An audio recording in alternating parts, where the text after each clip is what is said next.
الله الرحمن الرحیم. نننی چې زمونږ کوم کلاس دی هغه د ایډیټینګ حوالې سره دی، خو فاسټ ایډیټینګ حوالې سره دی. یعنی مونږ به څنګه د یو کلیپ حصه هغه رخلو او without any other like the نور کلیپ به هغې سره ډسټرب کېږي نه، او مونږ به دا یو کلیپ حصه رخلو او هغه به بل ځای کې څنګه مونږ فوټ کوو. نننی کلاس زمونږ د هغې حوالې سره دی. مثال په طور دلته زمونږ سره یو کلیپ دی، ټیک ده.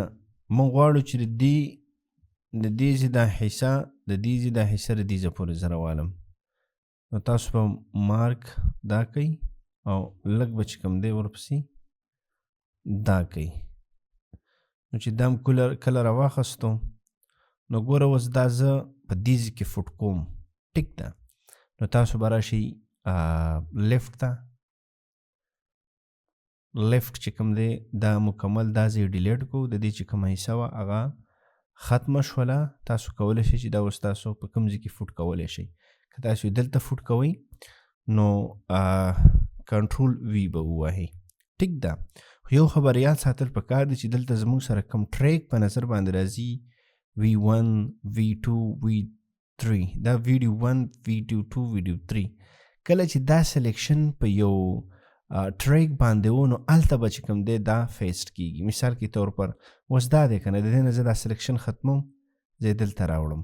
نو ګوره دا به اوس په V2 باندې به دا فیسټ کیږي، ټیک ده که نه. زه دا ختموم V3 سلیکټ کوم، دا په دې باندې کیږي. که تاسو په یو ځل دا درې واړه سلیکټ کړئ نو په دې کې به په هغه باندې سلیکټ کیږي په کوم کې چې اول سلیکټ شوی، په دې 1 به سلیکټ کیږي. د هغې غټه وجه دا ده چې اولنۍ کاپي دې اخیستې وه. نو ګوره ټیک ده دلته راغله. نو دا و زموږ سره چې کوم دی د لیفټ هغه فنکشن چې څومره موږ سره دا فنکشن وکړ، ټیک ده. را به شو دې ځای له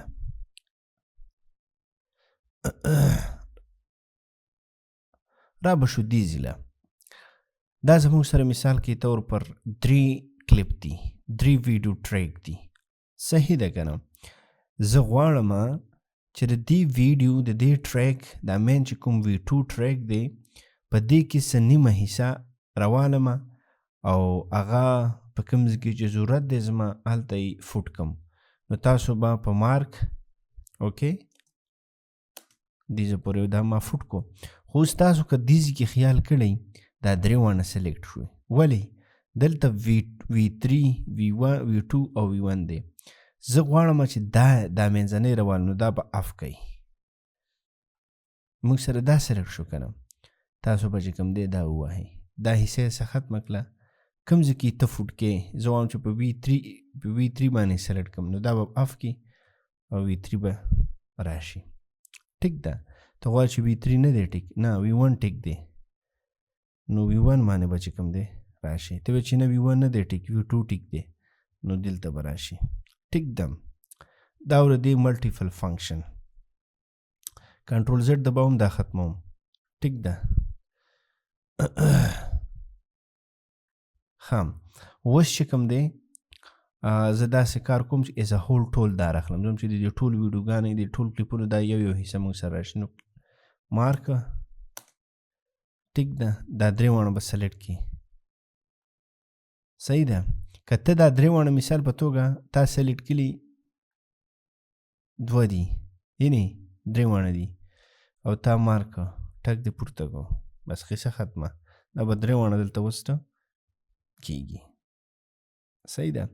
نو دا په کله چې ته فلم جوړې، ډرامه جوړې، یا نور داسې ملټیپل ټریک باندې کار کوې، دا په هغې کې په کار باندې راځي، صحیح ده. دا اوس موږ سره د دې لیفټ فنکشن. راځو د ایکسټریکټ فنکشن ته، صحیح ده. کنټرول زد زه وهم او دا ختموم. د دې څه فنکشن دی؟ د لیفټ خو دا فنکشن و چې دلته به ځای سلیکټ شو، هغه به مونږ ډیلیټ کو، ختم به شو. نو دا without any place دا نه پرېږدي. مثال په توګه زه ښه اوس دلته ګوره سلیکشن د ټول یو شانته دی فیسټ خو دا دلته سپیس نه پرېږدي. څنګه سپیس نه پرېږدي؟ ګوره زه که په دې دا اوس موږ سره کړی دی په دې ایکسټرکټ باندې که زه کلیک کړم ایز ا هول یې ټول دلته ویوړه ختم یې کړو. ټیک ده ته به یې دلته دا راوړلی شي دیز کې دا فوټ کولی شي. صحیح ده. بل د ایکسټرکټ کې دا کمال دی که ته مثال په توګه یو ټریک سلیکټ کړي او که ملټیپل ټریک سلیکټ کړي خو دا به ټول ټریک چې کوم دی هغه ایکسټرکټ کوي. مثال په طور دا ما دې کې صرف دا یو زه دا یو ټریک چې کوم دی مونږ سلیکټ کړو. صحیح ده. که اوس په دې ایکسټرکټ باندې مونږ کلیک کوو ایز ا هول به ځي. صحیح ده. او که ته اوس دې خوا یې پیسټ کړم ایز ا هول به ټول راځي. نو ایکسټرکټ به دې دپاره نه یوز کړې، ایکسټرکټ به جسټ ملټیپل ټریک دپاره یوز کړم. ټیک ده. دا اوس زموږ سره د لیفټ او د ایکسټرکټ کلاس او تاسو پریکټس وکړئ. همدې سره اجازه خپل ده. خدا حافظ.